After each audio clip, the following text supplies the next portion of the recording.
Boa tarde, boa tarde. Vamos dar uma olhada se a gente está transmitindo. Está tudo ok mesmo. Transmitindo. Está tudo ok. Então, boa tarde aí a todos. G. Anderson falando. Não vou fazer aquelas introduções demoradas, vamos direto pro assunto, né? Vamos direto para o que é importante. Deixa eu arrumar o meu nome, que está escrito errado. Agora sim. Hoje a gente vai falar de uma revolução que está em curso, mais uma da história da humanidade, tá? Que eu venho acompanhando já aí uma há vários anos e outra um pouco com profundidade desde o início da pandemia. E agora eu resolvi que é o momento da gente começar a falar sobre. Mas eu primeiro queria entender tudo que as pessoas estavam falando, tudo que as pessoas estavam entendendo sobre o assunto, e eu quis dar uma organizada um pouco diferente para trazer um raciocínio melhor aqui para todos nós, tá? Revolução, tá? Uma revolução das revoluções aí que vem acontecendo, e eu quero mostrar para vocês aí nessa nossa conexão aqui por que a junção desses dois paradigmas, não estou nem chamando de tecnologia, desses dois paradigmas, eles, na minha opinião, vão se tornar a maior revolução da história da humanidade. E eu quero mostrar para vocês de onde eu tirei isso, qual foi o meu raciocínio, compartilhar um pouco com vocês, porque aqui tem uma questão muito importante, que é essa questão da lógica da prosperidade, lógica da abundância, da gente compartilhar conhecimento, da gente olhar o mundo exponencial como um mundo de oportunidades para todos, não um mundo que a informação, conhecimento, o valor fique para poucos, né? Então isso é o que está por trás. E hoje eu quero falar um pouco dos fundamentos disso, né? A gente vai ter aí basicamente são 3 masterclass, que eu quero falar sobre elas daqui a pouco. E vai ser bem interessante como é que a gente vai abordar. Chega de assunto e vamos para a prática, né? Hoje a gente vai falar sobre fundamentos. Na próxima Masterclass a gente vai falar sobre como a junção de blockchain com inteligência artificial, que né, AI escrito em inglês. E 3, como estão surgindo aí novas aplicações que muitas vezes a gente nem para perceber, mas elas estão tomando uma proporção muito grande, e eu acho que sobre esse assunto tem muito conhecimento disperso, tem muita coisa desconectada, e eu fiz um trabalho de meses para conectar tudo isso, não foi um trabalho de alguns dias, são meses que eu estou trabalhando nessas temáticas que eu estou chamando de Hyper Revolution, né? Para entender um pouco melhor o cenário do que está acontecendo e principalmente de onde está indo, e trazer um pouco e compartilhar com vocês as minhas impressões sobre, tá? Então, só para me apresentar rapidamente, atualmente eu estou trabalhando como CTO, diretor de tecnologia da Boreal. A Boreal já é uma empresa que tem 3 anos e trabalha diretamente com inteligência artificial e analytics, machine learning, toda essa parte de dados, né? Hoje a minha atuação na prática é como engenheiro de dados e também como DevSecOps, ajudando aí o time na implementação de pipelines de entrega contínua, automatizações, né, principalmente em clusters de processamento distribuído em larga escala para Big Data. E eu também fui professor universitário por 16 anos, né, com mestrado na PUC do Rio Grande do Sul, que foi patrocinado pela HP, sempre gosto de dizer isso, muito obrigado pela HP. E tive 2 tentativas aí não vou dizer mal sucedidas nem frustradas, 2 tentativas, né, de fazer doutorado que eu não consegui. Talvez um dia eu faça, não sei a resposta, né. Então, vamos lá, né. Qual é a nossa timeline aqui que eu quero trazer para vocês, que não adianta a gente falar do que está acontecendo se a gente dar um passo atrás e olhar o que já aconteceu. Eu selecionei aqui 4 grandes itens, né, que aconteceram aí nos últimos 500 anos, para falar um pouco sobre o que aconteceu nesses 500 anos aí e como é que isso está impactando hoje no nosso dia a dia. Então a gente vai falar um pouco sobre navegações, principalmente Idade Média, ferrovias, o case das ferrovias nos Estados Unidos no século XIX. Aí depois a gente vai falar sobre um pouco do movimento da questão da eletricidade, né? Aí eu quero dar uma avançada no tempo para os anos 2000, da bolha.com, e fazer uma conexão com o que a gente tem hoje, tá? Se a gente olhar o mapa lá das grandes navegações do século XVI, 1500, né? O que a gente tinha? A gente tinha uma Europa com muita concentração já, pouco mercado, e principalmente Espanha e Portugal sem muita praticidade para ter rota para a Ásia, né? Para a Índia. Então, já vem aí um primeiro aspecto, né? As restrições do mercado tradicional nos movem sempre para inovações, né? Se a gente começar a olhar as rotas, né, das primeiras viagens ali que foram feitas, principalmente de Portugal e Espanha, né, elas todas começaram costeando, né, a África. Então, costeando a África, aqui Congo. Um dos grandes marcos foi a questão do Cabo da Boa Esperança, né? E aí a gente sempre vê o quê? Qual é o objetivo? Precisamos achar um caminho para as Índias que a gente não dependa de passar pela Europa, né? Então é isso que a gente tem um grande objetivo, um objetivo bem robusto, e a gente não sabe como fazer ele. Então isso é muito prático, né? E numa dessas tentativas, né? Uma dessas milhares de tentativas, na verdade, se pensou em vez de fazer costeando a África, se fazer esse caminho indo para oeste, né? Tentando cruzar. Não, mas se a gente for para oeste, a gente vai conseguir chegar nas Índias, né? Por quê? Porque já se sabia que a Terra não era mais plana, né? Já se tinham os estudos, principalmente Copérnico, Galileu Galilei, falando sobre essa questão que a Terra fazia o giro em si mesma, né? Então aí se tentou, e com isso, né, não se sabe certamente se foi uma descoberta ou uma exploração, né, se chegou nas Américas, né? E com essas grandes navegações, o que a gente tem, né?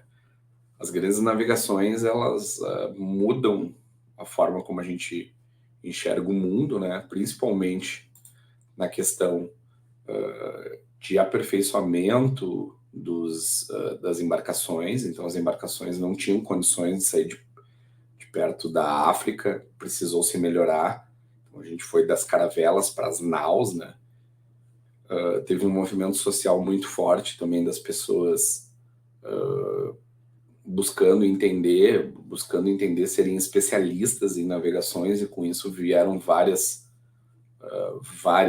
inovações, né? Tanto de questões de medições, de entender os movimentos dos astros com os mares, né? O astrolábio, a bússola, e principalmente o que eu quero trazer é a formação de novos polos comerciais, né? Que inclusive Brasil, né?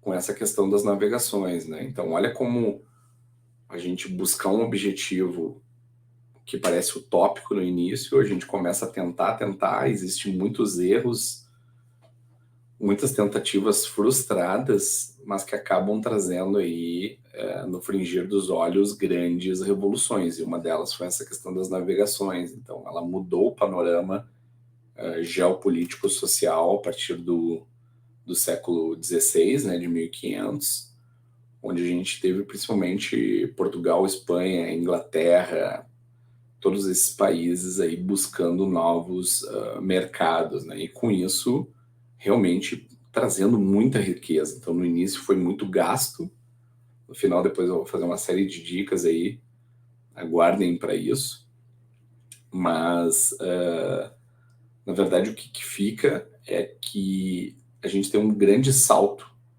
de desenvolvimento, de evolução com toda essa parte das navegações. Então aqui a gente fecha esse primeiro ciclo que eu queria trazer, só para a gente começar a fazer essas relações com o que a gente está vivendo, né? A segunda que eu queria trazer é a questão das ferrovias nos Estados Unidos.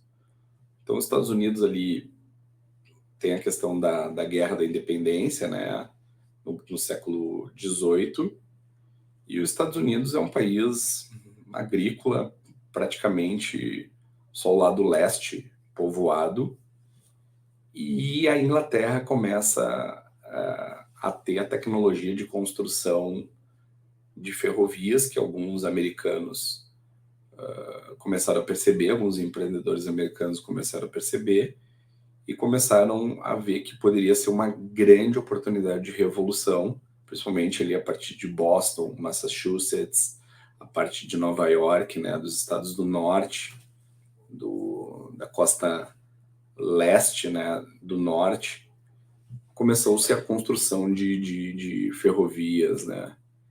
E com essa construção de ferrovias, a partir que tu vai construindo as ferrovias, elas vão dando capilaridade e a gente tem uma mudança muito grande do cenário logístico americano, né?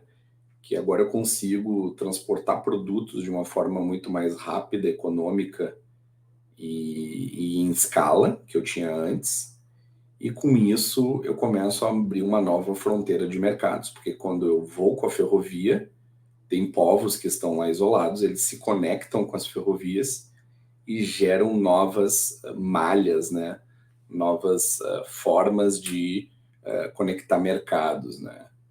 E dentro desse cenário, então a gente tem um cenário já muito empreendedor aqui, com vários empreendedores americanos surgindo entre 1850 e 1900, em função das ferrovias, né? Do advento das ferrovias. Posso citar dois aqui, que é o Vanderbilt, Cornelius Vanderbilt e o John D. Rockefeller. Os dois, um construindo ferrovias, né, mega ferrovias, e o outro construindo transporte de petróleo, que na verdade não adiantava refinar o petróleo se não tinha como transportar, e o transporte por ferrovia foi o grande advento do petróleo, né?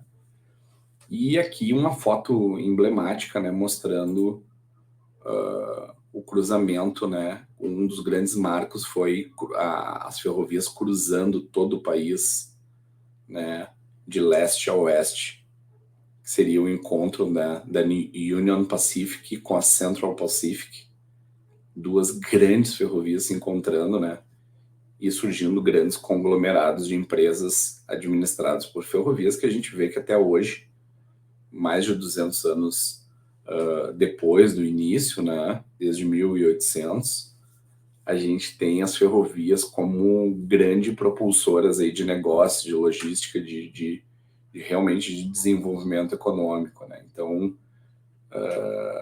trazendo onde se tinha ferrovias, tinha tecnologia de construção melhores de trilhos, se queria construir mais trilhos em menos tempo, a cada passo tinha a questão das cidades, né? Construir cidades satélites que não existiam, tinha a questão da construção das pontes, porque tinha vários desfiladeiros, rios, e o pessoal, bom, vamos com dificuldade de tudo e vamos passar ferrovia por aqui. Então, grandes dificuldades, grandes desafios também trazem grandes inovações, né? Esse aqui é um case também que eu gosto muito sobre as ferrovias nos Estados Unidos, né? O que elas trouxeram, essas ferrovias, né? Que eu já comentei e dei uma pincelada, né? Melhoria da tecnologia de construção, então isso teve impacto em todos os setores, né? Um aumento da competição entre empresas, então que a gente vê que a competição, tendo mais empresas competidoras, melhores são os produtos e serviços entregues para as pessoas na ponta, né? A logística de materiais realmente foi transformada no mundo inteiro por meio das ferrovias, principalmente com a questão do case do transporte de óleo, do petróleo, né? Várias criações de cidades que não existiam e passaram a existir. O advento do petróleo, que aí pode ser usado depois até por outros ali, por exemplo, tem um outro empreendedor da época, que é o Carnegie Mellon, né? Carnegie Mellon, que criou grandes siderúrgicas a partir do uso, e essa siderúrgica produzia um aço que era feito os trilhos, né? E também com isso a gente já tem ali o início da questão da Bolsa de Valores nos Estados Unidos, a negociação de papéis, né?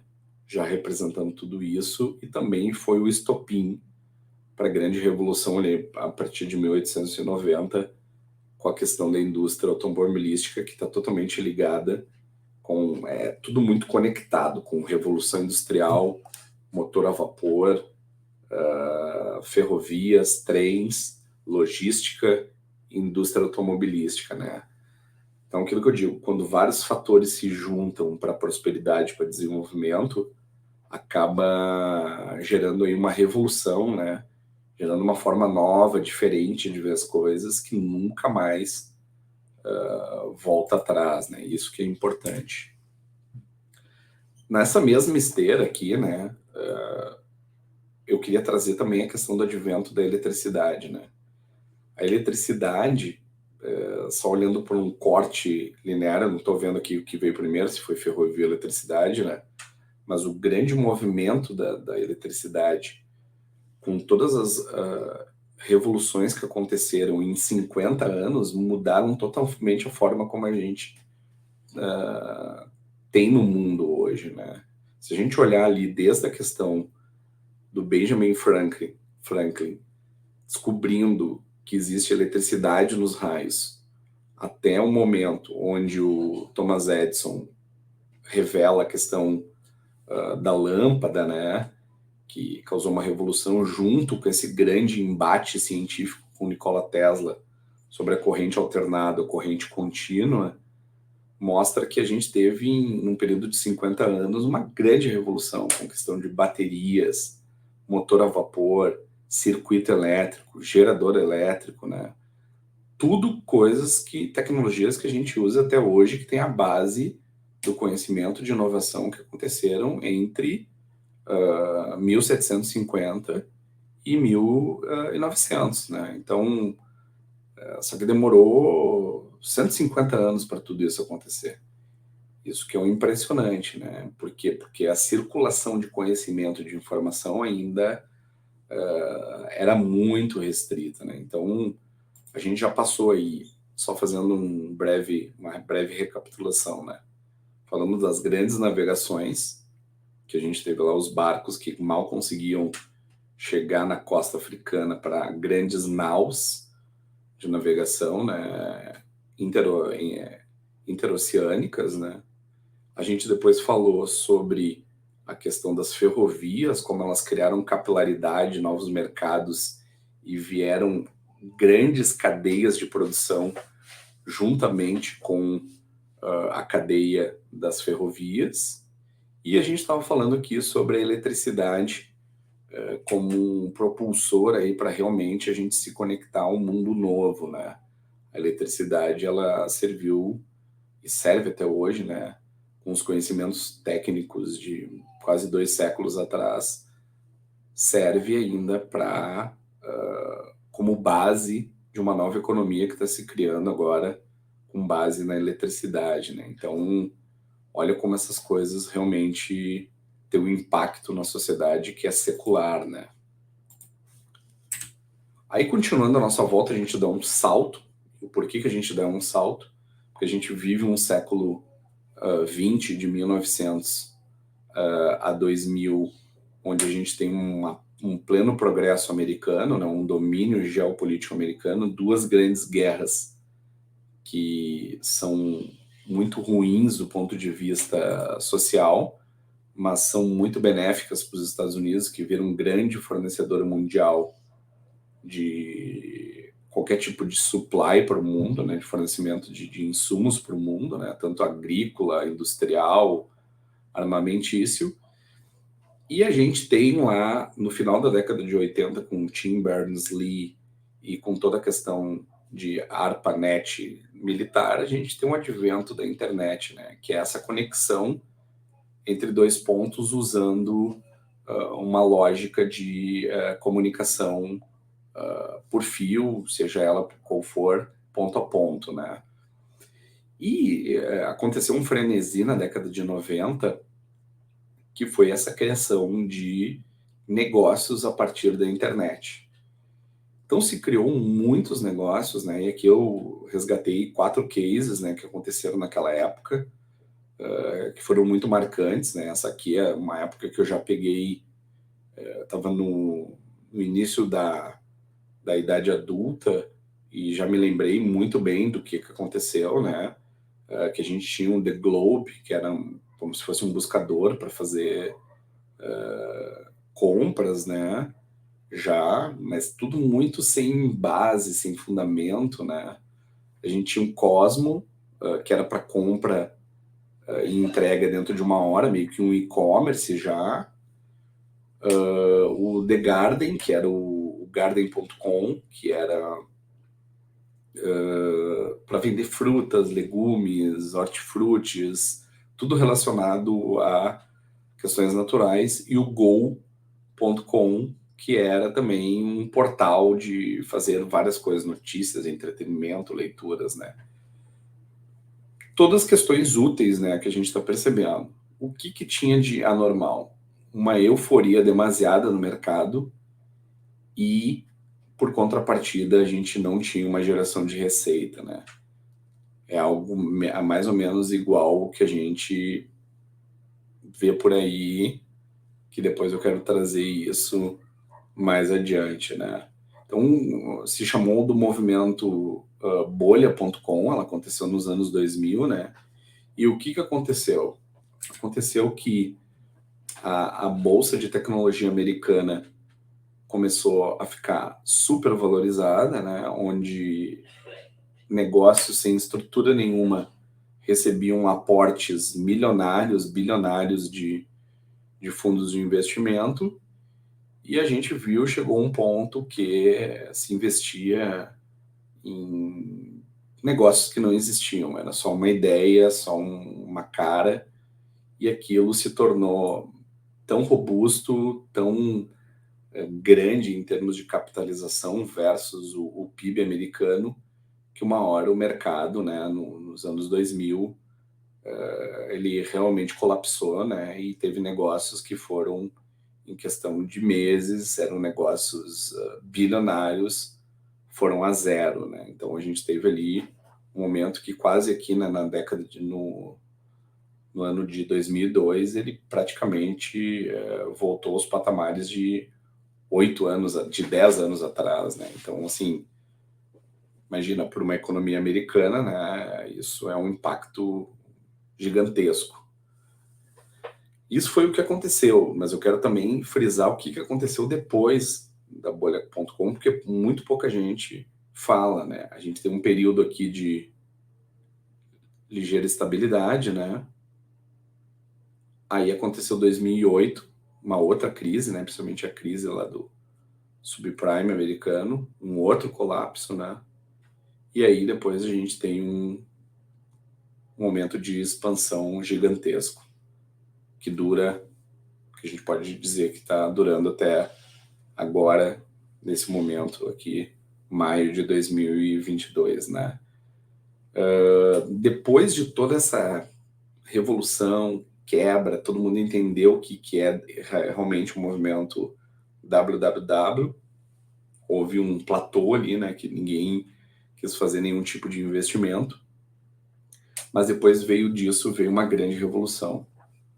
Apple, Google, Facebook, Amazon, todas elas viraram gigantes da tecnologia. Foi aqui que a gente começou a ter a inversão em 2010 das maiores empresas, em vez de serem indústrias automotivas de petróleo, baseadas em commodity, para gigantes da tecnologia.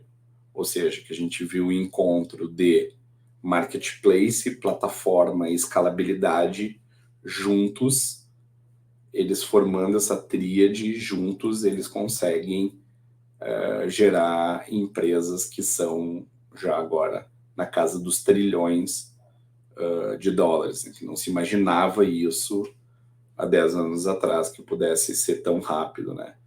Então, mais uma vez, veio uma bolha, veio uma crise, veio uma revolução, se aprende com ela, se entende quais são os efeitos e depois começa-se um crescimento sustentado. Isso que é importante da gente perceber, tá? Se a gente continuar aqui com o nosso raciocínio, né? Quero mostrar para vocês um gráfico que eu gosto bastante, que é quanto tempo, né, teve aquela invenção ou aquela revolução, até em décadas, versus o percentual que ela chega nos Estados Unidos, né? Se a gente olhar aqui, vamos começar pela direita, né? O automóvel demora praticamente, né, 80 anos. O telefone também, 100 anos para chegar a 100%. A aviação aqui, quase 80 anos, né? E a eletricidade, ó, 30 a 80 anos, né? A televisão foi um case já de hiper sucesso, né? 30 anos ela já estava praticamente em todos os lares americanos, né? Então, só que aí eu vou dar um pulo e vou para as revoluções que vem acontecendo pós 1990, que está aqui na esquerda do gráfico, né? Olha aqui, PC, né? O mobile e a internet, ou seja, todas elas com menos de 20 anos, com menos de 10 anos, com um crescimento que a gente chama de crescimento exponencial. Então, antes a gente tinha um crescimento que a gente chamava de crescimento linear, um progresso linear, né? E aí a gente entra, a partir de 1990, com a revolução dos PCs, internets e telefones celulares, a gente entra na era da exponencialidade.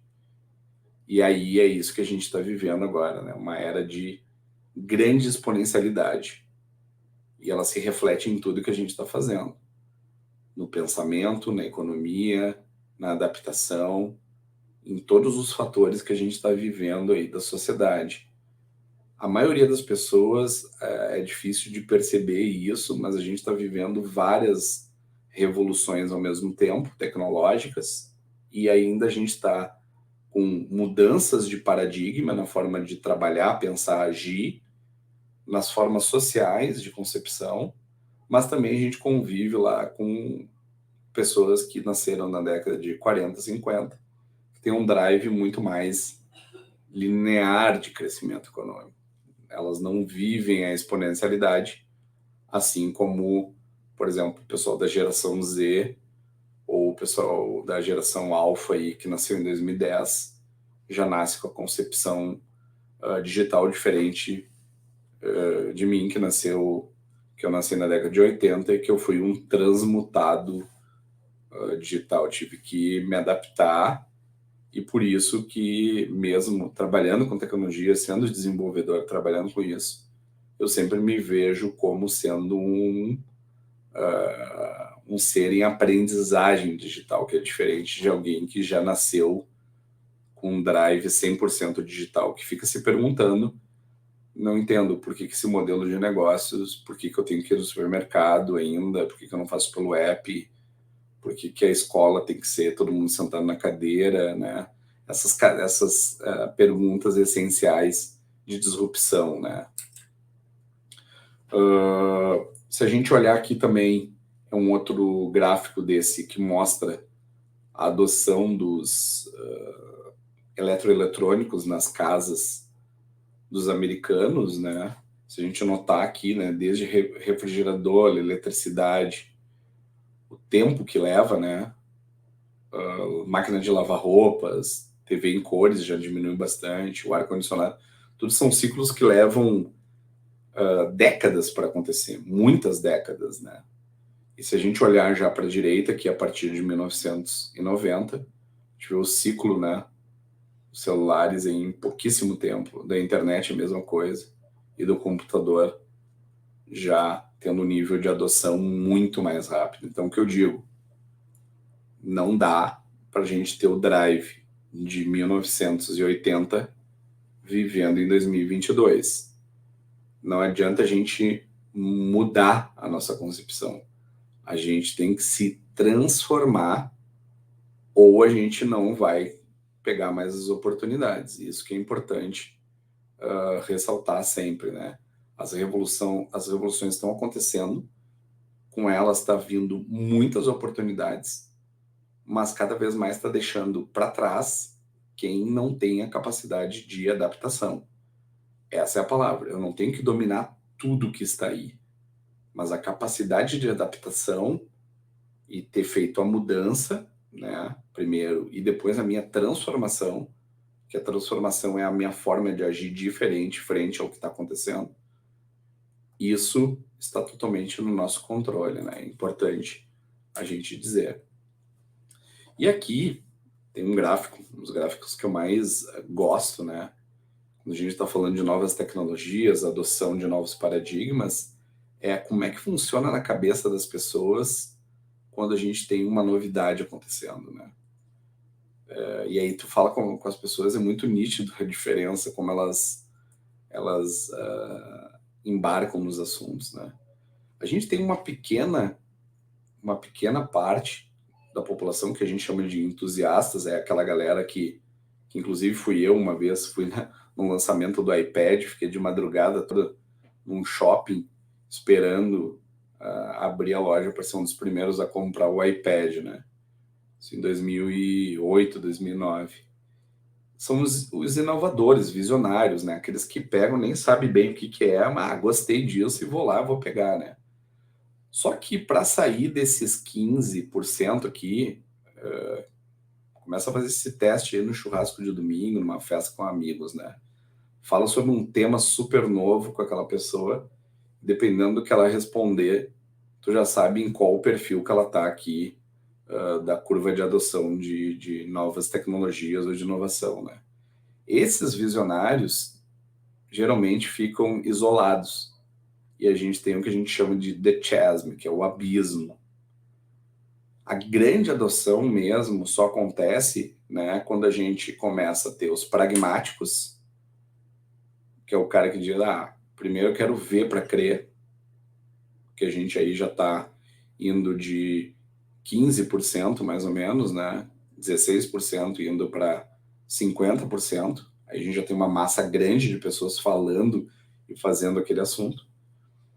E tem uns conservadores, que são de aquelas pessoas assim, não, primeiro deixa eu ver, todo mundo usar primeiro, quero entender como é que é, se usarem for bom, eu vou para aquilo, mas primeiro deixa eu entender, deixa eu deglutir um pouco mais como é que os outros estão usando, se for bom, eu embarco, se não for bom, eu não embarco. Quando chega nesse ponto, a gente diz que a gente está numa curva de mainstream, mas quando ela chega nos conservadores, geralmente já está no declínio, tá? Eu já não peguei a oportunidade nos melhores formatos. Quando a pessoa, aquela bem conservadora que tu conhece, está dizendo que vai adotar aquele assunto, aquela tecnologia, porque realmente já passou a onda. A gente tem que entrar nas revoluções quando estão aqui, ó, somente com os inovadores e com os visionários, porque eles vão ser os game changers, né? Os first movers, aqueles que fazem o primeiro movimento. Esses sim que realmente rompem a barreira e conseguem as melhores oportunidades, né? Então, lembrando, a gente está falando aqui de dois paradigmas, que é blockchain e inteligência artificial. Não entrei no conceito de nenhum deles ainda, mas a gente fez um corte aí de 500 anos, né? Para entender como a lógica das coisas funcionam, no meu ponto, da minha visão, né? A visão do Janderson aqui. Tem outras visões, mas eu acho que as coisas são muito desconectadas, as pessoas não explicam direito tudo o que está acontecendo, então eu resolvi fazer esse apanhado, né? E aí, quando já estão naqueles céticos, né?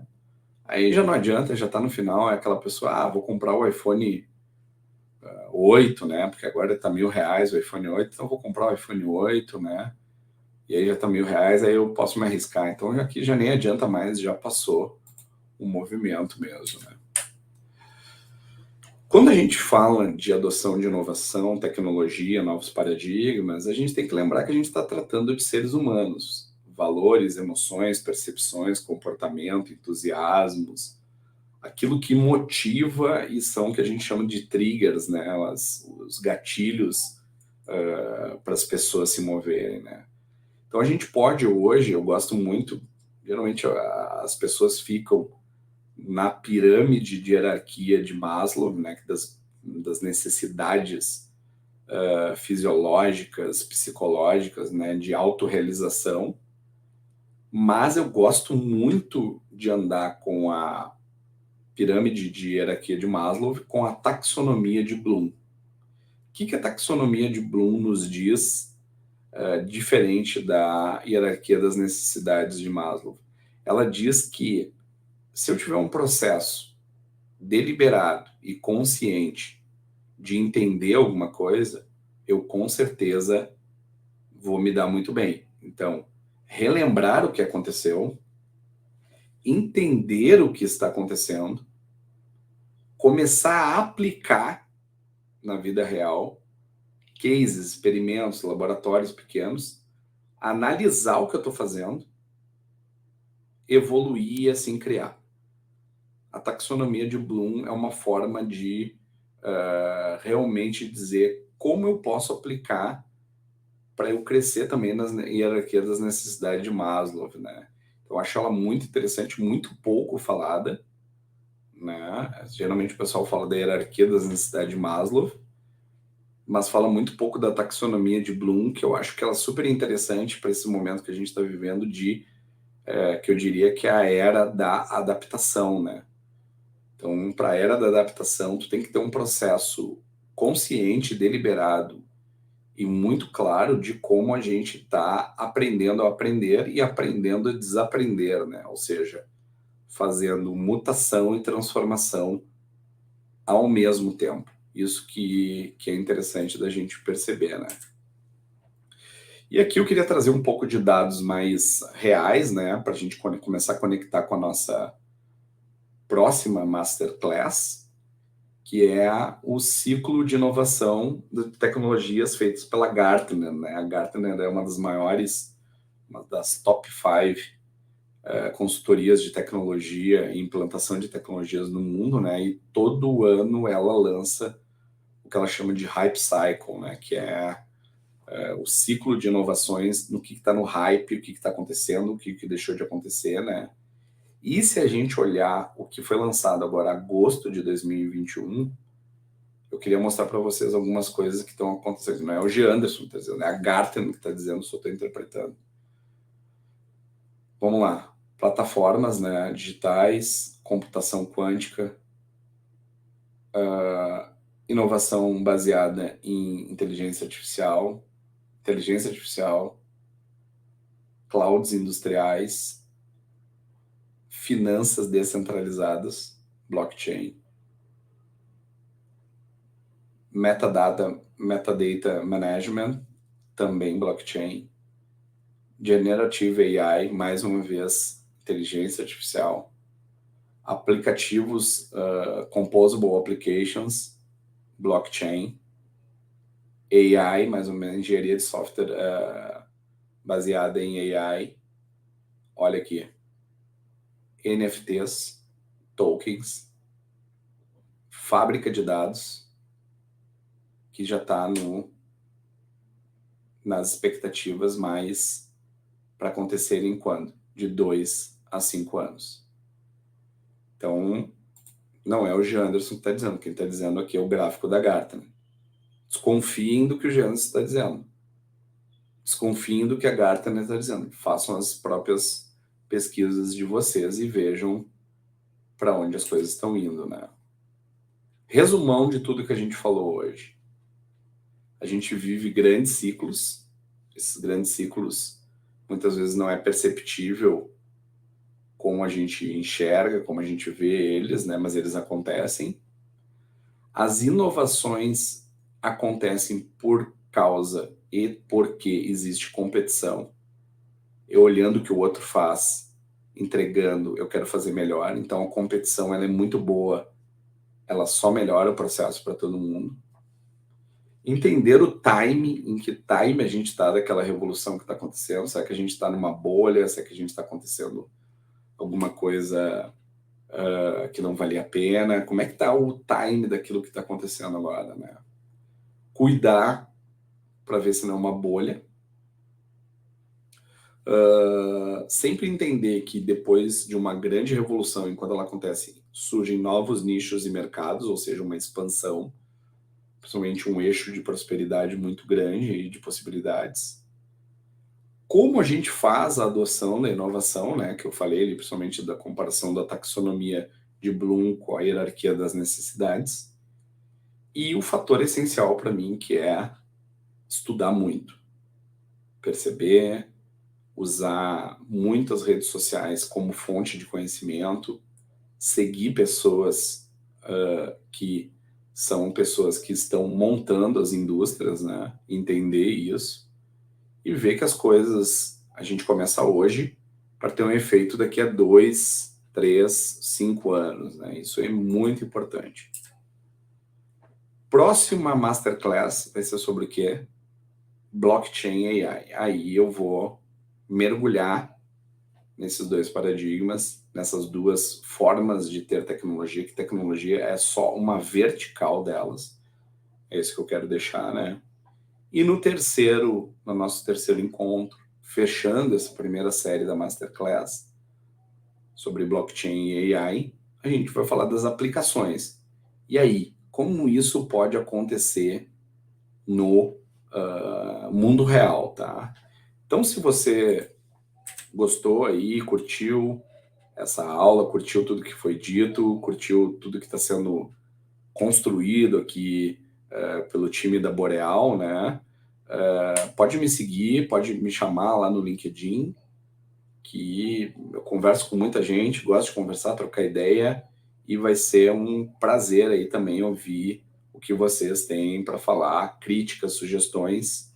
E na descrição aqui do vídeo, eu estou deixando uma série de dicas de documentários, filmes, possibilidades que tem para estudar sobre tudo isso que eu falei e a gente evoluir junto aí nos próximos passos para o que a gente está chamando de Hyper Revolution, né? Que é uma revolução que eu estou chamando de uma revolução hipersônica que está acontecendo agora, que eu quero, com essas 3 Masterclass, fechar todo esse conceito depois de meses de estudo, de estar aqui revelando para vocês como isso está acontecendo, tá bom?